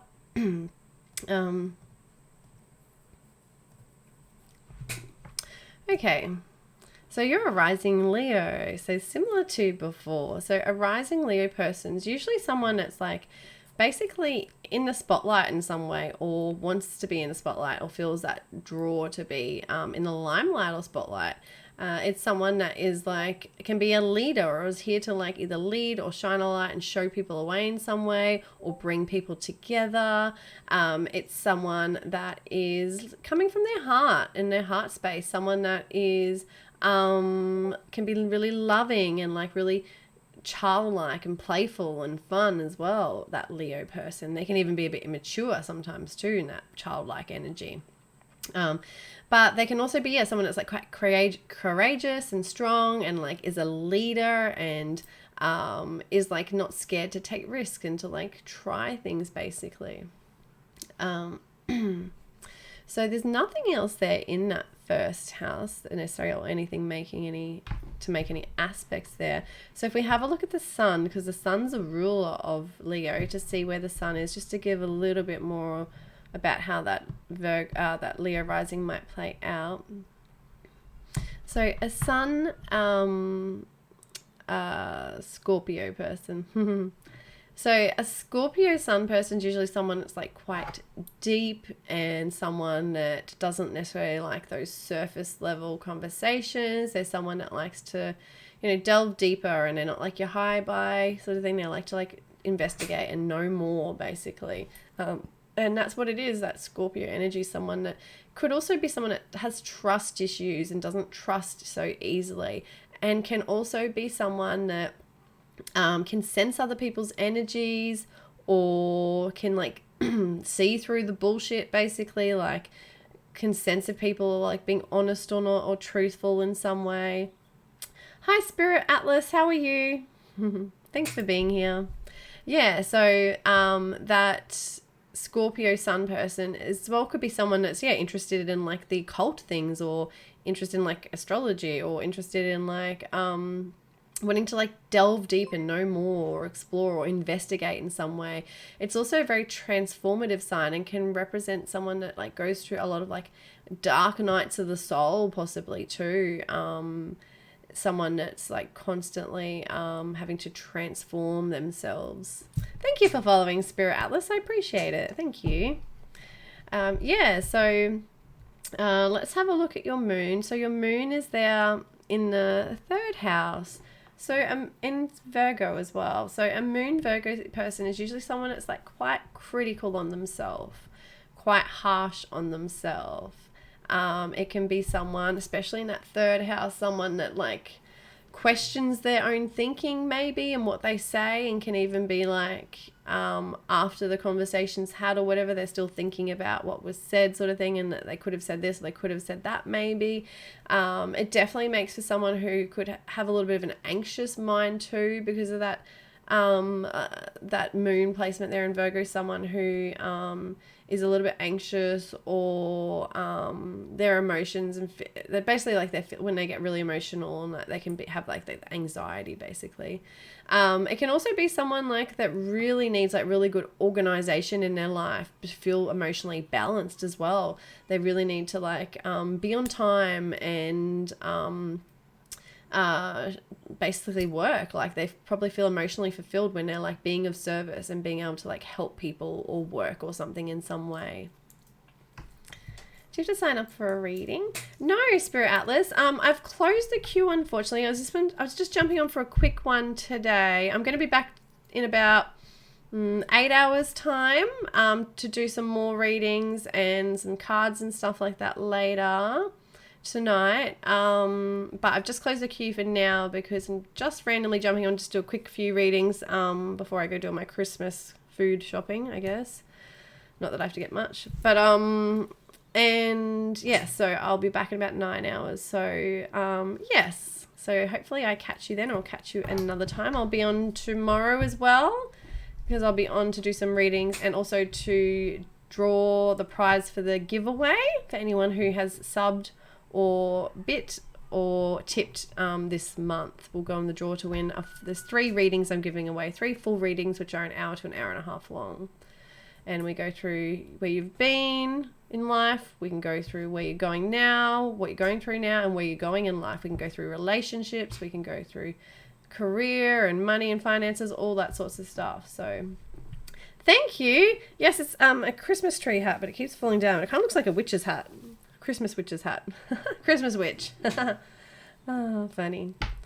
So yes. But yes, I generally just jump on and do mini birth chart readings where we look at sun, moon, and rising, and then we have a look at a current planetary aspect and where it's affecting you in your chart and what it means for you. So today I'm looking at the Saturn energy, where it's been for the last 2.5 years, especially after we just had this big Saturn-Jupiter conjunction, and then where the Saturn energy is for the next 2.5 years and what that means for you. Okay, so yeah, so the Moon Virgo person, Wallflower, is someone that can be needs to be like have really good organization and health too. If you don't have really good health, basically, if you're not looking after your body and eating well, all of that, your emotional well-being is going to be like sacrificed, basically. Like it's going to really play on you, basically, if you're not like looking after your body. The Virgo moon person definitely needs to be someone that looks after their health. Okay, so that's basics of your sun, moon, and rising. So a sun down there in the 4th house too would be someone that probably likes to be at home and like likes to be either be around family or be at home, or likes to be in their comfort zone very much. Although you've got that Leo rising who likes to shine their light and all that, maybe you do it from your home on the internet or something like that, that shining of your light, or that, basically like being that star or something like that. It could be doing it from home because you've got that sun there in the home. And you've got Venus there in the 4th house too, so it can definitely be somewhere that you make money from the home, working from home. And that's where your pleasures are too, Venus. So yeah, you get a lot of pleasure from being at home as well. And Chiron's there too, so that's your biggest wound. So I'd say that like you would have some huge wounds around like family and the home life and that growing up, or it's something you're going to go through basically through this life, some really big trauma and emotional stuff around the home and family and your roots and stuff like that. And basically Chiron is the wounded healer. So when we can heal our own wounds, it really empowers us to then be able to help others to heal those wounds because we've been through that experience. Chiron is like a huge point in our chart. So there's definitely some kind of big thing around the home and the family and some nurturing and all that there, and whether you haven't been nurtured or you need to like find that nurturing home in this life, but there's something there about like some kind of trauma and healing too, because that Scorpio energy comes in. It's very much about healing, and it could be like around sex and power and really being powerful within yourself. And with the sun there too, it could be something around like father figures or authority and that too, some kind of healing around that. So yeah, that's the basic of your natal chart. Let's have a look and see. Hello, Sunflower Girl. How are you? Thanks for being here. Oh, I love that little emote thing in the front of your name, the icicle. It's so cute. Direct Relief Charity 2018. That's wonderful. Hi, Tully Dog. Oh, how are you? Oh. Pretty Shredder's not here, but I'm glad you're here. I love it when the two of you are here. He'll be back soon. I got lots of like stuff to tell him as well. Lots of stuff that we can talk about in Discord. In our little conspiracy channel. Oh, maybe he'll pop in and see us chatting about stuff. Let's stuff talk. So yeah, if you're into conspiracy stuff or anything like that, join my Discord because we share some stuff in there sometimes. I'll put the link here if anyone's interested. Fade to Perfect. I'm doing one more chart after this and then I'm going to jump off. So I can't in this moment, this stream, but I'll be back on in about 8 or 9 hours. If you're around then, I'll be able to have a look at your chart. Otherwise, maybe tomorrow or I'm going to be on pretty much every day now because I've got 11 days off. So I'll be able to come and help everyone over the next 2 weeks sort of thing, which is exciting. So yeah, so join Discord if you haven't already. There's like, I do daily posts in there and give guidance about the planets and what's happening. You can even bring your own chart up in there, and there's like some interesting little chats and all sorts of things. So yeah, yes, I have 11 days off, Tully. I'm so excited. So it's really good too because I'm going to announce the winners of the giveaway tomorrow. So 3 full chart readings, and I'll be able to do it on my 11 days off. So I'll be able to like really just take the time and really like dive in and relax into it, which will be really good. It won't be, not that like I rush readings or anything, but yeah, that would be awesome. So you'll be in that draw, Tully. So yes, anyone who has subbed or bit or tipped this month will go in that draw. Okay, so let's have a look at the Saturn energy and where it's been for you, Wallflower, for the last 2.5 years. So the Capricorn energy is for you in the 6th house. So for the last 2 years, basically 2.5, but mostly 2 years for you, where that Capricorn energy started, where it first come into the 6th house for you, has been about you getting serious, taking responsibility, building something or creating something.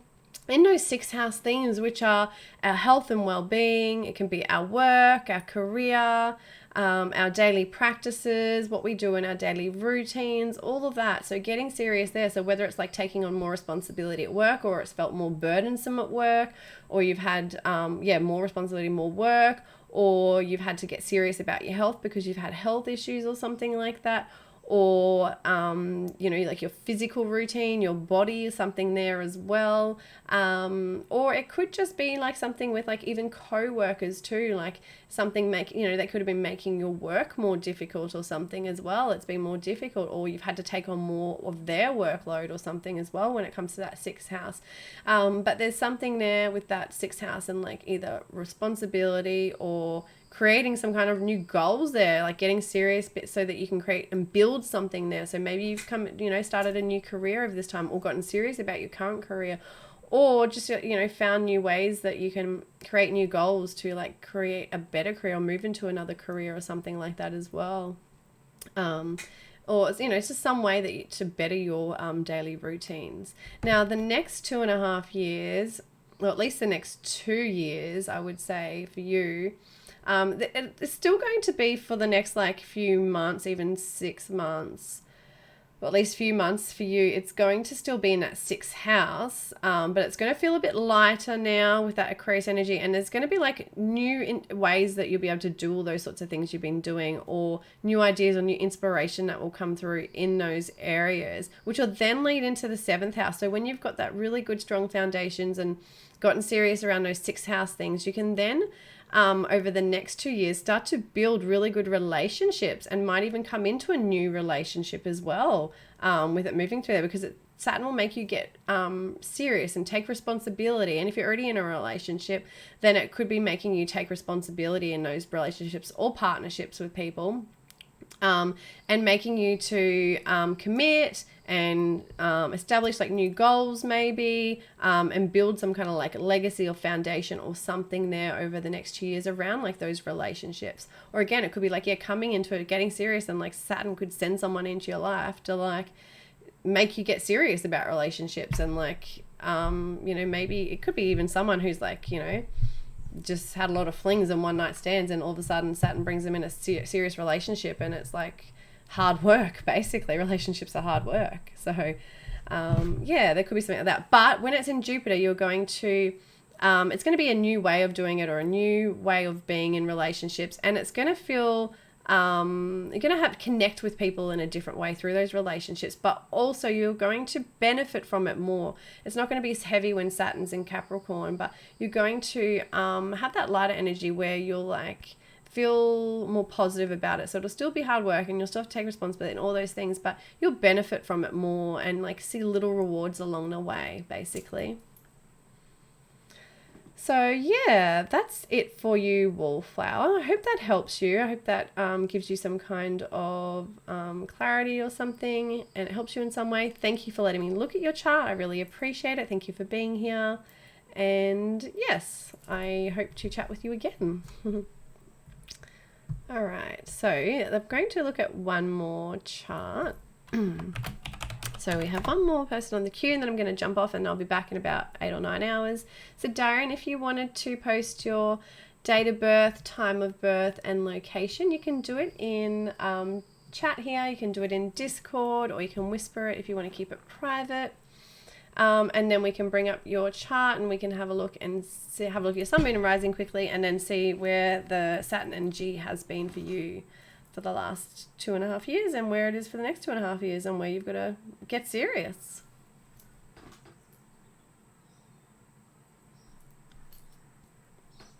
Oh, okay. I haven't got a whisper yet. Let me have a look and see. If I click on it, maybe something different will come up. Oh, whispers. Oh, it is there. Oh, no, that's not it. That's Wallflower. No, it didn't go through. You can send it through Discord if you have Discord. Otherwise... Thanks, Wallflower.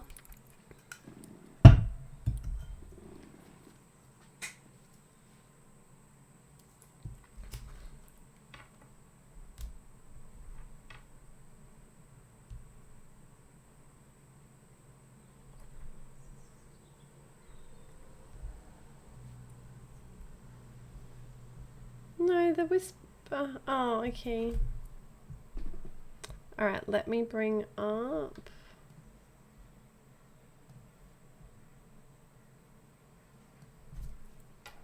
Okay.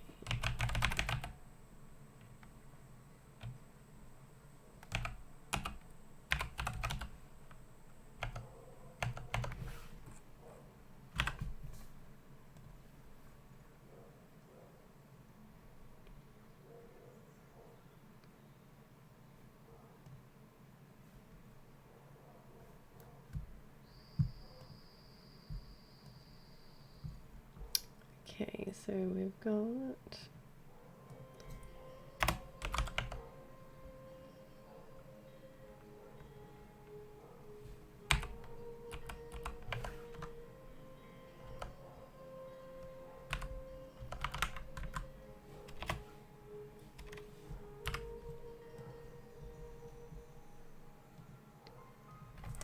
All right.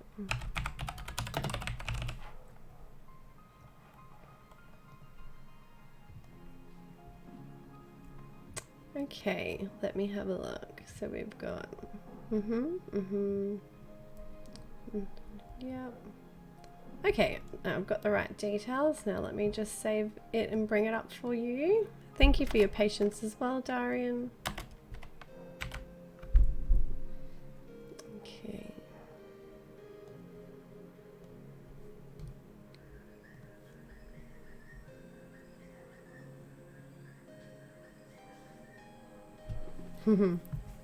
Okay,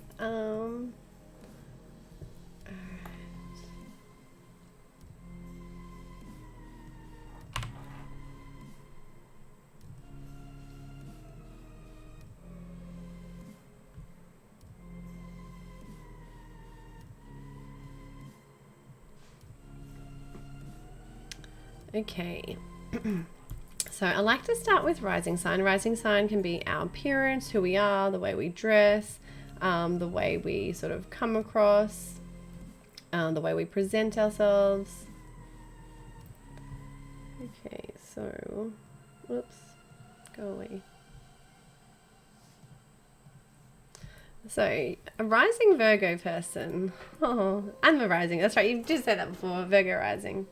So Virgo rising people are usually someone that is is basically here to be of service. That's the sign of service. So they're here to help.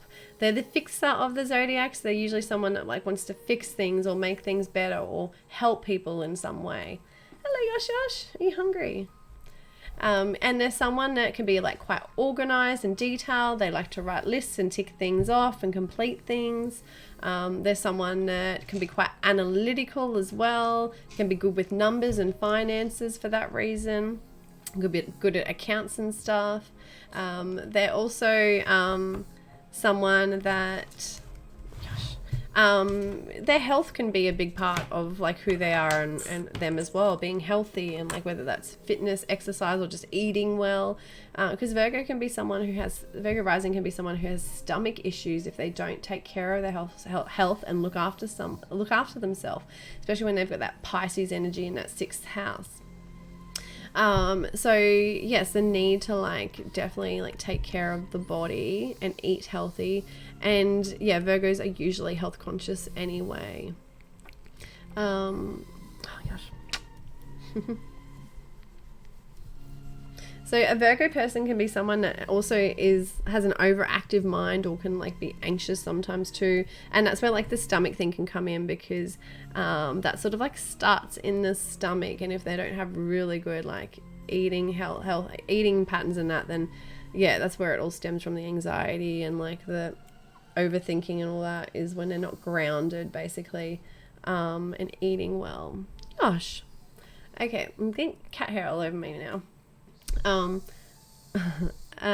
So you can probably hear him breathing too. He's a flat-faced Persian and they get stuffy noses. So you can probably hear him breathing into the mic. Okay, so let's have a look at... Oh, he's going to sneeze. Oh, Yosh! Oh, he's like sneezing on me. Oh, Yosh, let's wipe your nose. Oh, my baby. Okay, so... Darth Vader. Yeah, that's what it sounds like.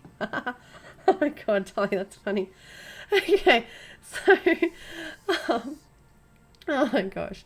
So let's have a look at where Mercury is for you. So Mercury is the ruler of Virgo. So we'll see where it is just to see how it's playing out. So it's in the 12th house. So it definitely speaks to someone that would have that anxious mind, someone that's an overthinker. With that Mercury there in the 12th house, it's definitely someone that,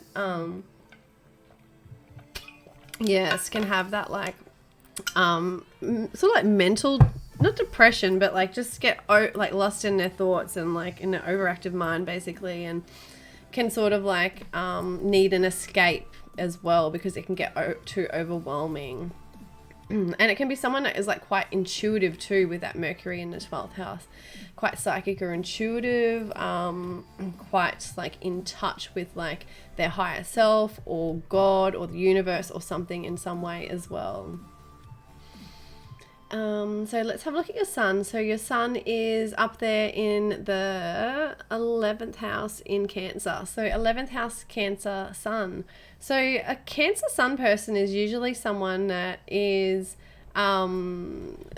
basically like a nurturer, someone that's like really caring and like cares about their home and family, and that's what's highlighted in your chart, the home and being that nurturing person. And it's in the 11th house, so you could be really nurturing to like towards your friends and like those like basically the outer world. So that Cancer sun person, that Virgo, could be someone that basically tries to take care of the outer world and tries to take care of everyone else and doesn't look after themselves. And that's where they can get sick too, because they're too busy trying to be of service and be that Cancer sun and nurture everyone and care about what everyone else is doing and looking after everyone else, and they don't take care of themselves.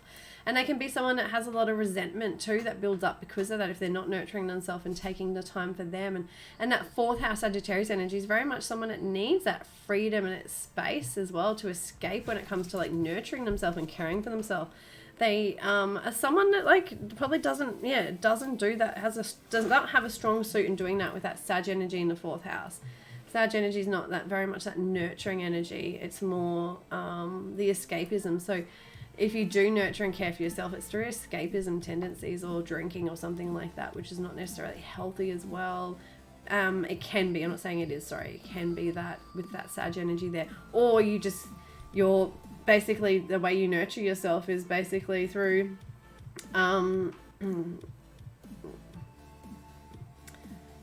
expanding in some way. So like you just delve into like learning stuff and like wanting to expand your mind and all that stuff in some way, and you don't take that time for yourself. That's not like you're doing, when you are taking time for yourself, it's more about growth rather than relaxing sort of thing, basically. This sounds like me for sure. Yeah, so let's have a look and see where the moon is, especially the sun in Cancer person. So moon in Taurus. So very much moon in Taurus is someone that needs stability and like financial stability. It's in the 9th house, so there could be some like really strong beliefs about building financial support and being stable. And when you don't feel stable and supported, it can really play on your emotions and feelings, and that's where you can like overeat and overdo it with those like Taurus things. So it's like overeating, overindulging, buying, like spending too much money, or buying things like spending money on like beauty stuff, or overdoing it in like those Taurus areas of money and like beauty and shopping and food and all that stuff, if you're not emotionally like supported financially, because that's a Taurus moon person. It's very much someone that will eat their emotions, especially a Cancer sun, Taurus moon. Oh, that's my mum's combo. Oh, am I looking at my mum's chart right now? Is this my mum secretly? Dorian, you're secretly my mum, I just realised. Oh. So my mum is a Virgo rising, Cancer moon, Cancer sun, and Taurus moon. Yeah, okay. You're my mum. Sorry, Dorian, but you're my mum. Oh my gosh. That's funny. Yes. Cute. I like my mum's signs. I like her. My mum is like just super nurturing and like super loving and like super caring, and she'll always do everything for her kids, and like her number one direction in life is like looking after her kids, basically. Like that's her goal, and that's what the 11th house is, like our outer, like our number one goal, like what we're highlight, like what the bigger picture sort of thing. Yeah, and that Taurus moon is very much about money and saving, and like someone that buys all the bargains, like to buy all the bargains too. Because they're very much about financial stability, saving for a rainy day. You can't wait till you have kids. Yeah, that's just a Cancer sun person in general, but definitely like with all that other energy there, that's for sure. So growing up, you probably had that Sagittarius life. So your mother might have been more of a free spirit, and not like you necessarily like you maybe, or the main caregiver in your family could have been maybe like more Sagittarius, like your family style wasn't so much like nurturing and caring and like real lovey-dovey. It could have been more freedom and like more sort of like that in a way. My mum's a crazy Gemini. Okay, so your moon in the 9th house. In Taurus, they're in Gemini. Okay. I wonder what other sign she is though. But yeah, so the Gemini is someone that definitely lives life differently, I guess. Like they need variety and stuff like that, and they need to like always be busy and doing stuff as well. And yeah, so yeah, so she's Scorpio rising and Taurus moon. Oh, okay, yeah. There's usually a similar connection there with the mother. So both Taurus moons, yeah. My mum and I are both Virgo risings. So Scorpio rising and Taurus moon. So she'd have that, yeah, that same need for like financial stability in some way and all that as well. That's a very much a Taurusy moon thing. But yeah, Taurus moons can also be really sensual and like loving as well. So, you know, between all that energy, very much like someone that, and Tauruses can be really loyal and hardworking too. So that it's like your emotional self too. So your emotional self, you need like loyal people, and you need like, you know, to feel good basically, and have those things around you that make you feel good.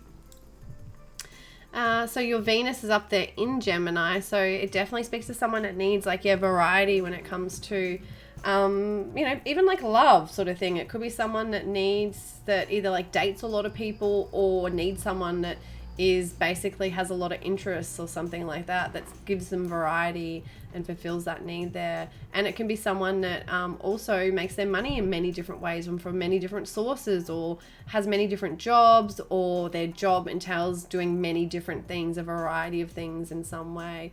And it could be like communication and working and journaling and all that. That could be a career that's quite strong for you, is getting out there and like sharing a message in some way, or spreading a message. And that's where you can make money too. In that 10th house, and have really big goals, or build some kind of legacy around like a book or something, or like writing or publishing or speaking or something like that as well. Out of the way, Norton. So yeah. So that's your little mini reading of your birth chart. Let's have a look and see where this Capricorn energy's been for you for the last 2.5 years. So for you, so let's focus mainly on the last 1.5 years, I would say, because the first year before that, it was in that 4th house of home and family and all that, and making you, so Saturn was making us get serious, take responsibility, create some kind of, be able to create some kind of, build something so we can create some kind of legacy or foundation, or create something, or be able to oh, I am also a tarot reader on YouTube. Oh, awesome. I'll check you out, Darian. That's awesome.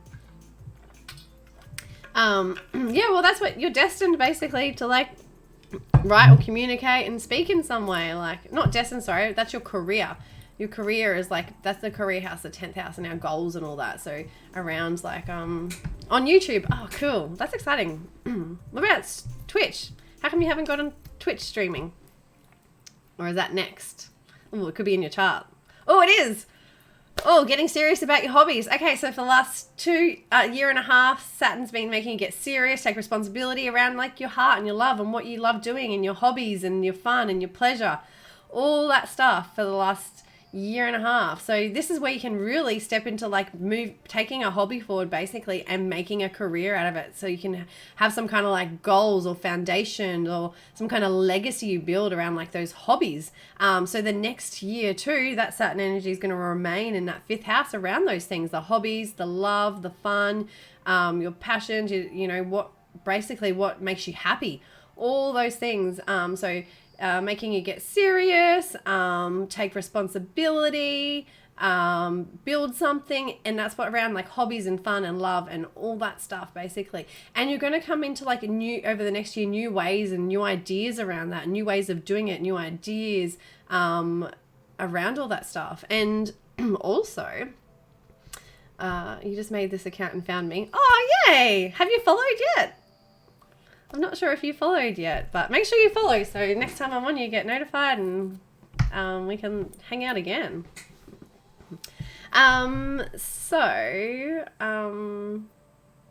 I'm just a short-term memory. You probably already have. I can't remember. I'm sorry. Yeah, that's exciting.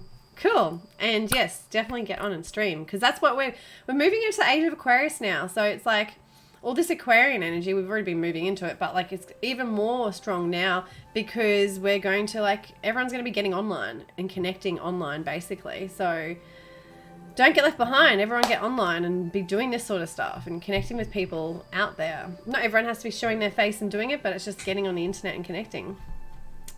Okay, so, so that's where it's been for you for the last year and a half. It's there for the next year. So it's still helping you to build and now come into new ways of doing it. And then the year after that, the next year and a half after that, it's going to be your 6th house, which is going to make you be able to get really serious about your career. And that's where that hobby can then lead into that 6th house, where it becomes a career. Like it becomes something that's not a hobby anymore. You've got taken responsibility. You've got serious about it. You've built a foundation around it or something like that. And it then becomes a part of your daily routines and your career and your work. Not your career so much, your work and what you do every day. So that's really exciting. That's really cool.